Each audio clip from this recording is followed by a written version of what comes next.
السلام علیکم دوستو، کیسے ہو آپ سب؟ میں ہوں عریج اور آپ ہیں اس وقت میرے یوٹیوب چینل عریشہ ناولز پہ۔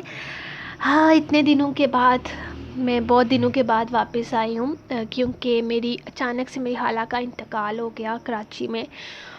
وہ کراچی کی رہنے والی نہیں تھی، وہ میرے ہی شہر آزاد کشمیر کی رہنے والی تھی، لیکن وہاں پہ اپنے بچوں کے ساتھ وہ گھومنے کے لیے گئی تھی، جہاں اچانک ہارٹ اٹیک کی وجہ سے ان کا انتقال ہو گیا۔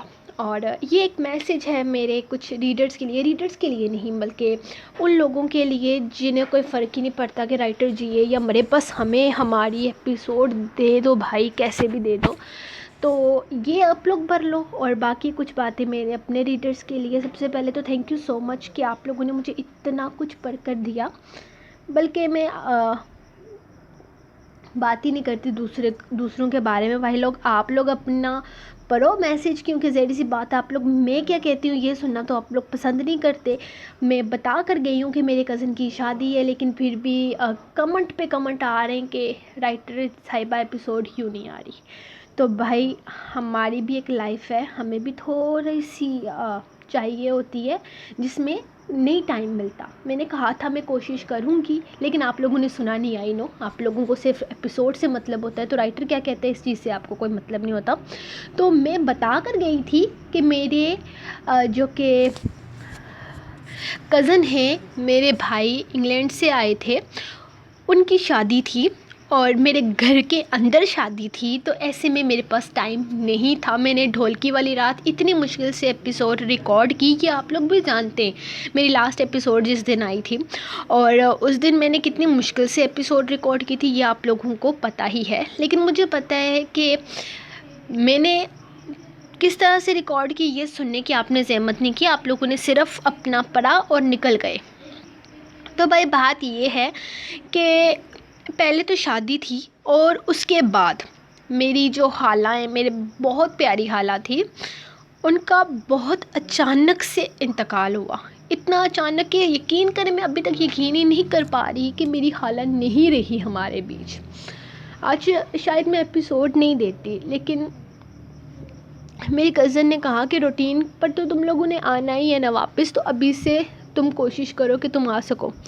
میں اتنی زیادہ ڈسٹرب تھی کہ مجھے سمجھ ہی نہیں آ رہا تھا میں کیا کروں۔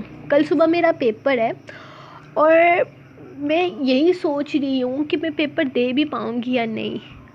پھر میری کزن نے مجھ سے کہا کہ تمہارے رونے دھونے سے تمہاری خالہ واپس تو نہیں آئیں گی، تم وہ کرو جو تمہیں اچھا لگتا ہے۔ میں نے بہت سوچا کہ ایسا کیا کروں، پھر فائنلی میں نے بیٹھ کے ایپیسوڈ لکھنا شروع کر دیا۔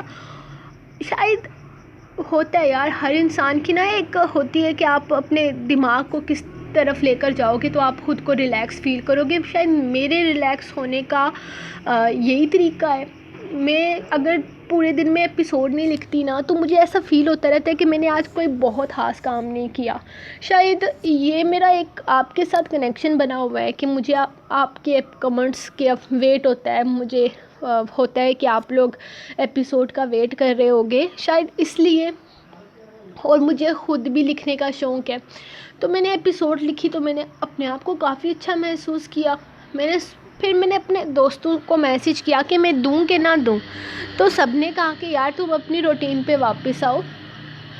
تو یہی سوچا کہ یار میں آتی ہوں واپس۔ پھر میں نے کامنٹس پڑھے، اور کامنٹس کیا پڑھے، میں نے اسکرین شاٹ پڑھے جو مجھے سینڈ کیے ہیر نے، کہ ان لوگوں کو میں نے بلاک کیا ہے۔ یقین کریں وہ 119 لوگ جن کو بلاک کیا گیا ہے، اتنے واہیات کامنٹس تھے نا کہ کسی دن میں دکھاؤں گی یہاں پہ۔ اور وہی دوسرے رائٹرز کے پیج پر جس طرح کے کامنٹس کر رہے ہیں نا کہ شرم آتی ہے یار۔ آپ لوگ کیا سوچ ہے آپ لوگوں کی؟ اگر ایک لڑکی یوٹیوب پہ اپنا کام کر رہی ہے، ایک لڑکی اگر فیس بک پہ کچھ کر رہی ہے، انسٹاگرام پہ کچھ کر رہی ہے، تو آپ لوگوں اتنے گندی سوچ ہے آپ لوگوں کی۔ خیر، میرے خیال میں میری باتیں کچھ زیادہ ہوتی جا رہی ہیں، تو اب ایپیسوڈ پہ آتے ہیں۔ سب سے پہلے تو یہ جو میرا پیغام ہے ان سب کے لیے جن کو لگتا ہے کہ رائٹر کی اپنی کوئی لائف نہیں ہے، رائٹر بس وہ کرے جو اس نے شروع کر دیا ہے۔ تو بھائی، اگر آپ لوگ کوئی ایسی رائٹر ہے جو آپ کو ڈیلی ایپیسوڈ دے رہی ہے تو آپ خدا کے لیے وہاں پر جائیں، ٹھیک ہے؟ آپ لوگ یہاں میرے پیج پہ مت آیا کرو، یہاں نہیں ہے آپ لوگوں کی جگہ۔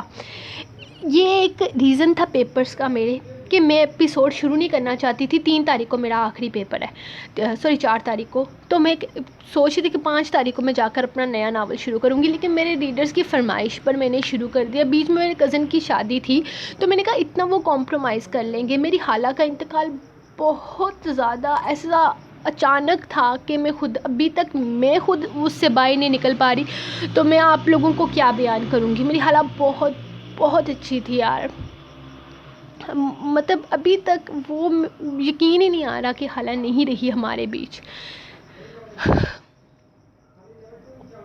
آج کے ایپیسوڈ سٹارٹ کرتے ہیں۔ اب میں باتیں نہیں کروں گی کیونکہ میں باتیں کرنے پہ آئی تو پھر باتیں میری ہوتی رہیں گی۔ تو آج کی قسط کوشش کروں گی ریڈ کرنے کی، کیونکہ میرے سر میں درد ہو رہی ہے، پتہ نہیں کیوں اچانک سے میرے سر میں درد شروع ہو گیا۔ اور باقی آپ لوگ خود ریڈ کر لینا اگر بیچ میں مجھ سے کوئی غلطی ہوگی، کیونکہ ٹائپنگ میں بھی ہو سکتے ہیں میں نے پروف ریڈ نہیں کیا۔ تو بس یہ تھا کہ میں واپس سے اپنی روٹین پہ آ جاؤں۔ تو لیٹس اسٹارٹ۔ وحشت جنون، یا مجھے ناول کا نام بھی بھول گیا، جنون وحشت تھا یا وحشت جنون تھا، پتہ نہیں کیا ہو رہا ہے میرے ساتھ۔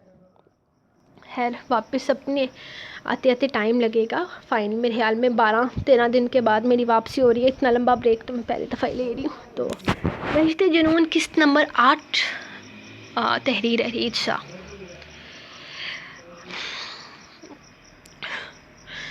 یہ علاقہ اس کی سوچ سے زیادہ حسین تھا۔ دیکھنے میں ہی وہ بہت بے حد گھنا اور خطرناک جنگل لگتا تھا، لیکن اسے یقین آ چکا تھا کہ یہ جنگل خطرناک بالکل نہیں ہے۔ ہاں لیکن یہ اونچے اونچے درخت شاید رات کے لیے کسی کے لیے خطرناک منظر پیش کر سکتے تھے، مگر اس وقت اسے ڈر نہیں لگ رہا تھا۔ صاف ستھری سڑکیں اس بات کی گواہ تھی کہ یہ علاقہ نہ صرف خطرے سے پاک ہے بلکہ اس جگہ کی خوبصورتی اور حسن کا بھی بہت زیادہ خیال رکھا جاتا ہے۔ اسے لگا تھا کہ یہاں پر درخت کاٹے جاتے ہوں گے، لیکن اسے جان کر بے حد خوشی ہوئی تھی کہ یہاں جگہ جگہ بورڈ لگے ہوئے تھے کہ درخت کا کاٹنا یا انہیں نقصان پہنچانا سختی سے منع ہے۔ یہ سارا علاقہ کس کے انڈر ہے؟ میرا مطلب ہے اتنا صاف ستھرا علاقہ ہے اور پھر کافی اچھے اصول بھی بنائے گئے ہیں یہاں کے۔ وہ متاثر ہوتے ہوئے مس تانیہ سے پوچھنے لگی، یہ سارا علاقہ ایام سکندر کا ہے، یعنی کہ ہمارے سر کا؟ وہ بہت جوش سے اسے بتانے لگی تھی، لیکن پہلے نہ وہ شاید کراچی میں رہتے تھے اور وہاں بھی ان کی بہت بڑی حویلی ہے، بزنس وغیرہ ہے، لیکن وہ خود ایسے پرسکون ماحول میں رہنا پسند کرتے ہیں۔ تقریباً 11 سال پہلے وہ اپنے والدین کے ساتھ یہاں آ گئے تھے، کیونکہ یہ ان کا آبائی علاقہ تھا۔ اس علاقے کے آس پاس کی ساری زمینیں خرید کر انہوں نے اس علاقے کو اپنا بنا لیا اور پھر لوگوں کی اتنی مدد کی کہ جب سیاست میں انہیں کرسی ملی تب سب لوگ ہی ان کے ساتھ کھڑے ہو گئے۔ وہ سیاست میں بالکل نہیں آنا چاہتے تھے، لیکن لوگوں نے انہیں مجبور کر دیا سیاست میں آنے کے لیے۔ اسی لیے اب وہ کراچی یا کہیں اور نہیں جاتے، اسی علاقے میں رہتے ہیں اور یہاں کے لوگوں سے پیار لیتے ہیں۔ کیا مطلب ہے تمہارا؟ کیا ایام جی سیاست میں ہیں؟ وہ اسے دیکھتے ہوئے پوچھنے لگی۔ اس کی پرسنالٹی سے وہ اندازہ نہ لگا سکی تھی کہ وہ سیاست جیسے شعبے میں ہو سکتا ہے۔ اس نے تو آج تک سیاست میں جتنے بھی لوگ دیکھے تھے، ایک تو وہ بہت برے ہوتے تھے اور دوسرا ان کا غرور اور نخرے اسے بالکل پسند نہیں تھے، جبکہ ایام اس کی سوچ سے بالکل الگ تھا۔ اسے دیکھ کر تو لگتا ہی نہیں تھا کہ وہ سیاست میں ہوگا۔ جی میں نے بتایا نا، انہیں بالکل کوئی شوق نہیں تھا سیاست میں آنے کا۔ اسی علاقے کے لوگوں نے انہیں مجبور کر دیا اور پھر جب علاقے والوں کی خدمت کرنے کے لیے انہوں نے ان کاموں میں ہاتھ ڈال دیا اور اب تو اتنی برے طریقے سے پھنس چکے ہیں، بلکہ اب وہ اتنے آگے بڑھ چکے ہیں کہ چاہ کر بھی ان سب چیزوں کو چھوڑ نہیں سکتے۔ یہاں کے لوگ اپنے معاملوں میں صرف انہی پر بھروسہ کرتے ہیں، اس نے تفصیل سے بتایا۔ شاید نہیں، یقیناً یہ اس کا فیورٹ ٹاپک تھا جس پر وہ بہت بول سکتی تھی۔ اچھا چھوڑو اس سیاست کو، یہ بتاؤ کہ ان کی بیوی روحی کی ماں کہاں ہے؟ وہ اسے دیکھتے ہوئے سوال کرنے لگی، جس پر تانیہ نے کندھے اچکا دیے۔ ان کی بیوی کے بارے میں مجھے کچھ بھی نہیں پتا، بس اتنا پتا ہے کہ ان کی ایک بیٹی ہے جس سے وہ بہت زیادہ محبت کرتے ہیں۔ دراصل مجھے بھی ان کے ساتھ کام کرتے ہوئے زیادہ وقت نہیں ہوا، تقریباً 1 سال 3 ماہ ہی ہوئے ہیں۔ میرے خیال میں اس وقت روحی کچھ ماہ کی تھی جب مجھے اس نوکری کے لیے رکھا گیا۔ میں نے شروع میں بہت جاننے کی کوشش کی کہ سر کی بیوی کدھر ہے، ان کی چھوٹی سی بیٹی کا خیال رکھنے کے لیے اس کی مام کیوں نہیں ہے، لیکن میری میم، میری سینئر نے کہا کہ کچھ بھی پوچھنے یا جاننے کی ضرورت نہیں ہے، تمہیں جس کام کے لیے رکھا گیا ہے تم وہ کرو، اور خبردار جو تم نے اس بارے میں کسی سے بھی کوئی سوال کیا یا پھر بتائیں تو پھر آپ بتائیں میں کیا کر سکتی ہوں۔ میری میم سب جانتی ہیں، لیکن میں نے کبھی نہیں پوچھا ان سے کچھ، کیونکہ مجھے میری نوکری بہت پیاری ہے، تانیہ نے صاف گوئی سے کہا، جس پر وہ صرف سر ہلا گئی۔ تم اتنی پڑھی لکھی ہو تانیہ، تم یہ ملازمہ کی نوکری کیوں کرتی ہو؟ میرا مطلب ہے تم سارا دن روحی کے آگے پیچھے، کبھی کچن میں، تمہیں نہیں لگتا کہ یہ نوکری کسی کم پڑھی لکھی عورت کے لیے ہے؟ تم اس سے بہتر نوکری کی حقدار ہو۔ وہ اسے احساس کمتری میں نہیں ڈالنا چاہتی تھی، لیکن مس تانیہ جیسی لڑکی کے لیے ایک ملازمہ کی نوکری اسے عجیب لگا۔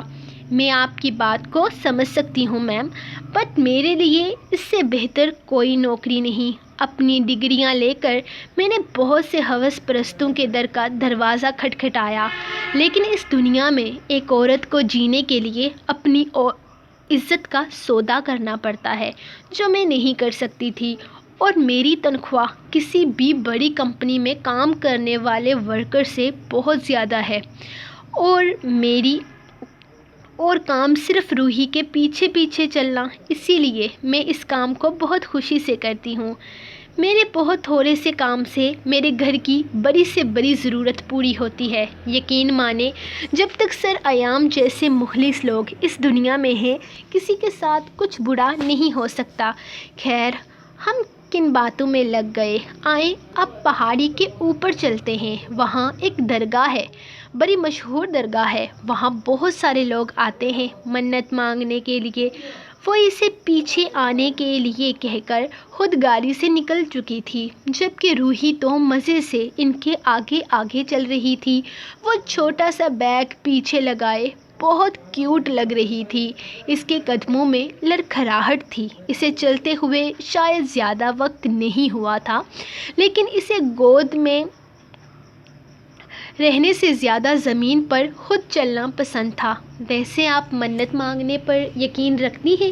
تانیہ نے اس سے سوال کیا۔ نہیں، میں دعا مانگنے پر یقین رکھتی ہوں، وہ بھی صرف اللہ تعالیٰ سے، لیکن مجھے درگاہیں دیکھنے کا بہت شوق ہے، خدا کے نیک بندوں کے مزار دیکھنا مجھے بہت پسند ہے۔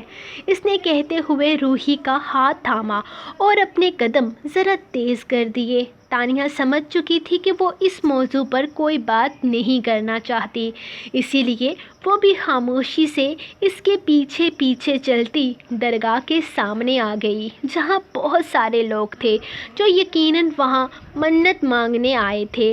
ہر انسان کی اپنی سوچ تھی جو وہ بدل نہیں سکتی تھی۔ وہ مسکرا کر اندر داخل ہوئی۔ مس تانیہ، یہاں پر کچھ بھی مانگو تو مل جاتا ہے۔ مس تانیہ، یہاں پر کچھ بھی مانگو تو مل جاتا ہے؟ وہ ہیر کا ہاتھ تھامے اس سے پوچھنے لگی۔ بیٹا یہاں پر کچھ مانگنے سے کچھ ملے یا نہ ملے، لیکن آپ اللہ سے دعا کرو، ضرور مل جائے گا۔ یہ اللہ کے نیک بندے ہیں، ہم ان سے نہیں مانگتے، ہم ان کے لیے دعا کرتے ہیں۔ تانیہ نے مسکراتے ہوئے جواب دیتے ہوئے اسے گود میں اٹھا لیا تھا، جبکہ وہ اس کے کندھے سے لگ گئی۔ مجھے اللہ سے دعا مانگنی ہے، کیسے مانگوں؟ مجھے اللہ سے دعا مانگنی ہے، کیسے مانگوں؟ اس کے سوال پر وہ مسکراتے ہوئے اسے دیکھنے لگی۔ آپ کو کون سی دعا مانگنی ہے روحی؟ مجھے بتائیں، اس نے اسے اپنی گود میں اٹھاتے ہوئے پوچھا تھا۔ یہ چھوٹی سی بچی جس کی ہر خواہش اس کے لبوں پر آنے سے پہلے پوری ہوتی تھی، تو بھلا ایسا کیسے ممکن تھا کہ اس کی کوئی ایسی خواہش ہو جو وہ دعاؤں میں مانگنا چاہتی ہو؟ مجھے میری ماما چاہیے، وہ جو اسٹولی میں پھیلی بھی ہوتی ہے نا، میرے بابا دانی سے پوچھا تھا۔ وہ کہتے ہیں کہ وہ بہت پالی ہوتی ہے اور بہت پیار کرتی ہے، اسی لیے مجھے بھی چاہیے۔ بتائیں نا کیسے مانگوں؟ مجھے میری ماما چاہیے، وہ جو اسٹوری میں فیری کی بھی ہوتی ہے۔ میں نے بابا جانی سے بھی پوچھا تھا، وہ کہتے ہیں کہ ماما بہت پیاری ہوتی ہے اور بہت پیار کرتی ہے، اسی لیے مجھے بھی چاہیے۔ بتائیں کہ میں کیسے مانگوں؟ وہ اپنی ہی دھن میں بولے جا رہی تھی۔ ایک لمحے کے لیے اسے اس معصوم پر ترس آیا تھا۔ کچھ دن پہلے جب وہ یہاں آئی تھی، تب اس نے خود ہی ماما لفظ کا استعمال کیا تھا۔ شاید یہ لفظ اس دن سے اس کے ذہن میں تھا، اور پھر رات کو کوئی کہانی سنتے ہوئے تو یقیناً وہ اس لفظ پر اٹک گئی ہوگی، اور پھر اپنے بابا سے پوچھا ہوگا، جس پر اس نے ایک پیارا سا نقشہ کھینچ دیا، لیکن اس کے پاس روحی کی بات کا کوئی جواب نہ تھا۔ آپ کی ماما بس ایک ہی طریقے سے آ سکتی ہے، تانیہ کچھ سوچتے ہوئے کم آواز میں بولی۔ کیسے؟ روحی کی سننے کی حس بڑی تیز تھی کہ آپ کے بابا دوسری شادی کر لیں، اور دوسری شادی کے بعد آپ کی ماما آپ کے پاس آ جائیں گی۔ تانیہ نے جیسے اسے مسئلے کا حل بتایا تھا، لیکن شاید اس کو اس بات کا اندازہ نہ تھا کہ وہ معصوم سی بچی کے دماغ میں ایک اور غلط بات ڈال رہی ہے۔ پہلے ہی ماں کا لفظ اس کے دماغ میں ڈال کر وہ اپنی غلطی پر پچھتا رہی تھی، اور اب ایسی ہی ایک غلطی تانیہ بھی کرنے والی تھی۔ واپسی کا سفر شروع ہو چکا تھا۔ وہ لوگ گاڑی میں ہی پہاڑی سے نیچے کی طرف آ رہے تھے۔ تانیہ کو لگا کہ سامنے سے کچھ لوگ اس کی طرف آ رہے ہیں۔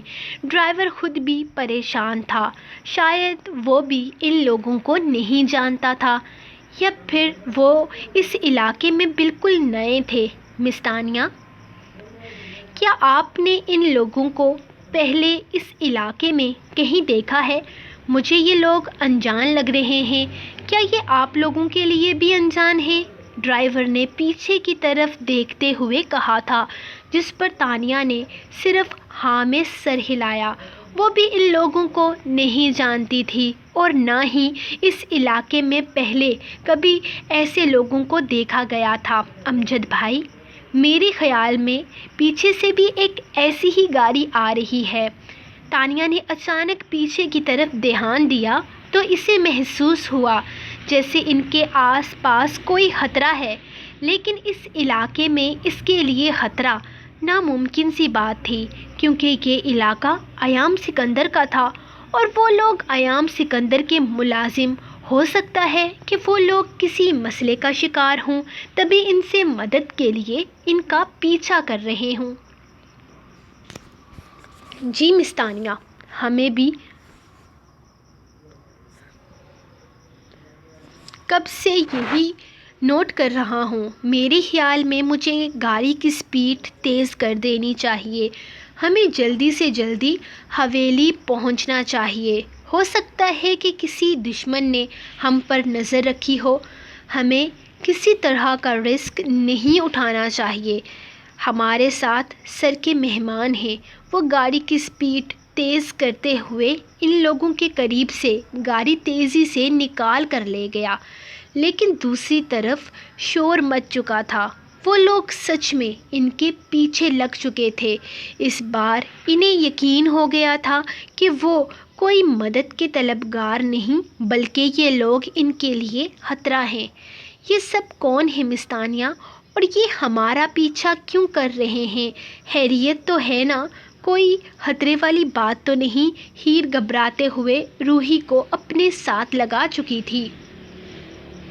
یہ تو میں نہیں جانتی کہ خطرے والی بات ہے یا نہیں، لیکن یہ لوگ بالکل انجان ہیں، اور دیکھیں ان کے پاس اسلحہ بھی ہے۔ ہمیں ایسے لوگوں کے بالکل پاس نہیں رکنا چاہیے۔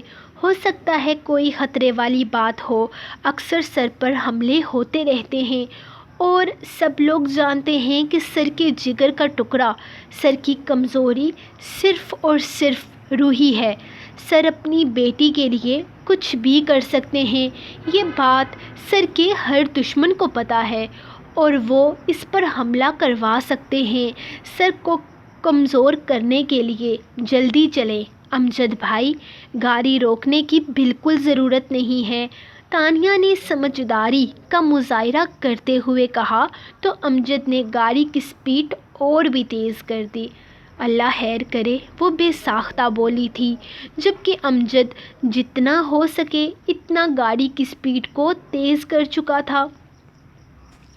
جب اچانک ایک گاڑی ان کے سامنے آ رکی، نہ چاہتے ہوئے بھی اسے گاڑی روکنی پڑی، جبکہ وہاں سے لوگ اترتے ہوئے ان کی گاڑی کی طرف آئے تھے اور ان کو پوری طرح سے قید کر لیا گیا تھا۔ چاروں طرف گاڑی کے آدمی کھڑے تھے، ان کے ہاتھوں میں اسلحہ تھا، ان کا ایک مومنٹ بھی ان کی جان کو خطرے میں ڈال سکتا تھا۔ وہ سب لوگ بری طرح گھبرا گئے تھے۔ ہیر کی حالت خراب ہونے لگی، اس نے کبھی اس طرح کی سچویشن کا سامنا نہیں کیا تھا۔ جبکہ روحی کو اپنے ساتھ لگاتے ہوئے وہ اس پر اپنی چادر ڈالتے ہوئے اسے ان سب سے چھپانے کی ناکام کوشش کر رہی تھی، کیونکہ وہ اس معصوم سی بچی کی جان بھی لے سکتے تھے اور وہ ایسا رسک نہیں لے سکتی تھی۔ یہ سب لوگ روحی کے ساتھ کچھ برا نہ کر دیں۔ کتنے بے حس ہوتے ہیں یہ لوگ، جو اپنی دشمنی کے لیے کسی معصوم جان کو نقصان پہنچانے سے بھی پیچھے نہیں ہٹتے۔ ہم تم لوگوں کو نقصان پہنچانے نہیں آئے، اس لڑکی کو ہمارے حوالے کرو اور چلے جاؤ یہاں سے۔ ہم تم لوگوں کے راستے میں ہرگز نہیں آئیں گے۔ ہماری کسی کے ساتھ کوئی دشمنی نہیں، لڑکی کو ہمارے حوالے کر دو اور اپنی جان بچا لو، ورنہ تمہاری دوسری سانس کی کوئی گارنٹی نہیں، ان میں سے ایک آدمی نے آگے بڑھتے ہوئے کہا تھا۔ تم ہمیں جان سے مار ڈالو تب بھی روحی بیبی کو تمہیں نہیں دیں گے۔ امجد غصے سے بے حال ہوتے ہوئے گاڑی سے باہر نکل گیا۔ ہمیں تمہارے صاحب کی بیٹی سے کوئی لینا دینا نہیں ہے، اس لڑکی کی بات کر رہے ہیں جو تمہارے گھر مہمان ہے، اسے ہمارے ساتھ بھیج دو اگر اپنی زندگی چاہتے ہو تو۔ اس آدمی نے ڈرائیور کے انداز سے سمجھ لیا تھا کہ وہ بچی کی بات کر رہا ہے، کیونکہ اس لڑکی کا نام ہیر تھا اور یہ بات وہ سب لوگ جانتے تھے۔ ہیر حیرانگی سے انہیں دیکھ رہی تھی، کون تھے یہ لوگ اور وہ اسے اپنے ساتھ لے جانے کی بات کیوں کر رہے تھے؟ اس نے تو آج سے پہلے کبھی ان لوگوں کو دیکھا بھی نہ تھا۔ کیوں بی بی تم لوگوں کے ساتھ کیوں جائیں گی؟ کون ہو تم لوگ اور ہمارے راستے میں کیوں آئے ہو؟ کیا تم لوگ نہیں جانتے کہ یہ کس کے ہاں مہمان ہیں؟ ایام سکندر، کیا نام پہلے نہیں سن رکھا؟ اگر تم نے ذرا سی بھی ہوشیاری دکھانے کی کوشش کی تو تم لوگوں کے ساتھ کیا ہو سکتا ہے یہ تو اس علاقے میں آنے سے پہلے ہی جان چکے ہوگے تم۔ اندازہ تو ہو ہی گیا ہوگا کہ یہ علاقہ کس کا ہے۔ ہاں، ہم جان چکے ہیں کہ یہ علاقہ کس کا ہے، اسی لیے اتنے سکون سے تم سے بات کر رہے ہیں، ورنہ ہماری بندوق بات کرتی ہے۔ اس لڑکی کو ہمارے حوالے کر دو اگر اپنی بلائی چاہتے ہو تو، ورنہ لڑکی کو تو ہم ہر قیمت پر لے کر جائیں گے، لیکن سانس دوسری تمہیں بھی نہیں آئے گی۔ امجد کو دھکا مارتے ہوئے اس آدمی نے ہیر کی طرف کا دروازہ کھول دیا تھا، جبکہ روحی کو چھوڑ کر وہ گھسیٹتی ہوئی باہر نکلی تھی، کیونکہ اس آدمی کے ہاتھ میں اس کا بازو تھا۔ وہ بری طرح سے مزاحمت کر رہی تھی، اپنا آپ اس سے چھڑوانے کی کوشش کر رہی تھی، لیکن وہ آدمی اسے چھوڑنے کو تیار ہی نہیں تھا۔ اس کا انداز اتنا وحشت ناک تھا کہ ہیر کو اپنا بازو چھڑوا پانا ناممکن لگا۔ چھوڑو مجھے، کہاں لے کر جا رہے ہو؟ چھوڑو مجھے، مجھ سے کیا دشمنی ہے تمہاری؟ کیوں آئے ہو؟ کون ہو تم لوگ؟ وہ اپنا آپ چھڑواتے ہوئے اونچی اونچی آواز میں بول رہی تھی، لیکن وہ تو جیسے کچھ سننے کو تیار ہی نہیں تھے۔ بی بی کو چھوڑ دو ورنہ۔ امجد نے آگے بڑھنا چاہا جب اچانک جنگل میں گولی کی آواز گونجی اور اس کے ساتھ امجد کی چیخ۔ اس کی ٹانگ پر گولی چلا دی گئی تھی، وہ زمین پر پڑا بری طرح سے تڑپ رہا تھا۔ ہم نے کہا تھا ہمارے راستے میں ٹانگ مت اڑاؤ، ہمیں ہمارا کام کرنے دو، ہم یہاں سے چلے جائیں گے، لیکن نہیں، اب دیکھ لیا نا اپنا انجام۔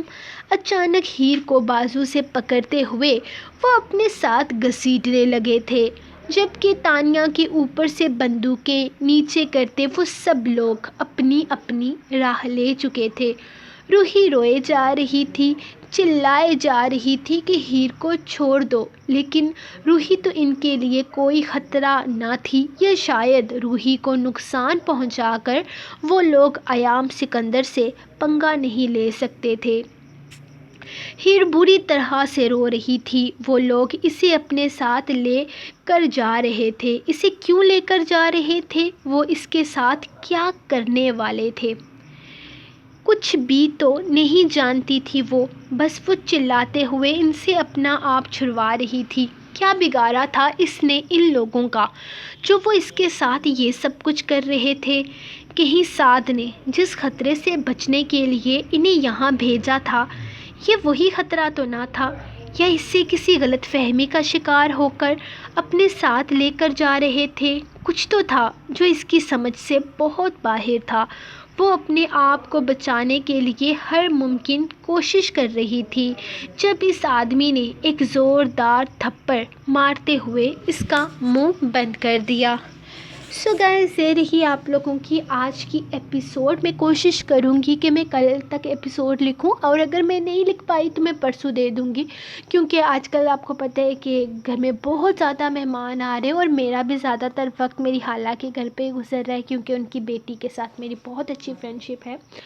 اوبیسلی کزنس کے ساتھ آپ کو پتہ ہے کہ کیسی بانڈنگ ہوتی ہے۔ اور مجھ سے کچھ لوگ پوچھ رہے تھے کہ یہ آپ کی کون سی والی کزن ہے؟ آپ کی ایک کزن تو گروپ میں بھی ہوتی ہے۔ جی ہاں، میری جو کزن گروپ میں ہوتی ہے رانیہ، یہ اس کی امی تھی، اور یہ بہت مشکل وقت ہے اس کے لیے۔ اللہ پاک اسے صبر دے، اور آپ سب بھی پلیز دعا کیجئے گا کہ میری خالہ کے 4 بچے تھے۔ ایک بیٹی 23 سال کی فوت ہو گئی تھی، اور ایک بیٹی کی شادی ہو چکی ہے، وہ انگلینڈ میں، اس کے 2 بچے ہیں، اور تیسری بیٹی یہ تھی جو رانیہ ہمارے گروپ میں، اور ایک بیٹا تھا جو چھوٹا تھا۔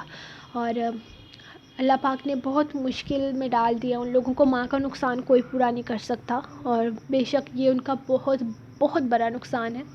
آپ سب لوگ پلیز دعا کیجئے گا۔ میرے ریڈرز تو دعا کریں گے ہی، اور باقی لوگوں سے مجھے کسی اچھے کی امید رہی نہیں۔ باقی بس اتنا ہی کہوں گی کہ میں نے پوسٹ بھی لگا دی تھی، شادی کی بھی پوسٹ لگائی تھی، پھر خالہ کے انتقال کی پوسٹ میں نے ہیر سے لگوائی تھی۔ تو یار ایک بار نا آپ لوگ میری پوسٹ چیک کر لیا کرو کہ یوٹیوب پہ وہ مجھے پتہ نہیں، مجھے پھر سے ورڈ بھول گیا، پتہ نہیں کمنٹری پوسٹ ہوتی ہے کیا ہوتی ہے، آپ پلیز وہاں پہ ایک بار چیک کر لیا کرو کہ اگر ایپیسوڈ نہیں آ رہی تو وہاں پہ پوسٹ لگا کر میں بتا دیتی ہوں کہ ایپیسوڈ کیوں نہیں آ رہی۔ تو انشاءاللہ گائز ملیں گے ہم نیکسٹ ایپیسوڈ میں۔ میں کوشش کروں گی کہ میں کل ہی ایپیسوڈ لکھ سکوں، اور اگر میں کل نہیں لکھ سکی تو آدھی کل لکھوں گی آدھی پرسوں لکھوں گی. ویسے تو میرے 3 پیپرز ہیں اور اتنی دفعہ ہمارا جو سلیبس تھا وہ بہت جلدی ماشاء اللہ سے کمپلیٹ ہو گیا تھا. اور پھر یہ جو ہمارے یہ جو 1.5 مہینہ گزرا ہے ہم نے بس ریویژن ہی کی ہے. اور اب اتنی اچھی تیاری ہے الحمدللہ میرے پیپر کی. میں کہتی ہوں کہ میں سو رہی ہوں تو لکھوا لو تو بھی میرا پیپر اچھا ہی ہوگا. تو آپ لوگ بھی دعا کرو کہ یار میرا پیپر اچھا ہو جائے. تو انشاءاللہ ملیں گے ہم نیکسٹ ایپیسوڈ کے ساتھ. تب تک کے لیے آپ نے دعاؤں میں یاد رکھنا ہے. اور انشاءاللہ میں پوری کوشش کروں گی کل تک لکھنے کی. کل نہیں لکھ پائی تو پرسوں دے دوں گی. تو پلیز ایک بار سن لیا کرو میں کیا بکواس کرتی ہوں. تو نیکسٹ ایپیسوڈ کے ساتھ ملیں گے. اللہ حافظ.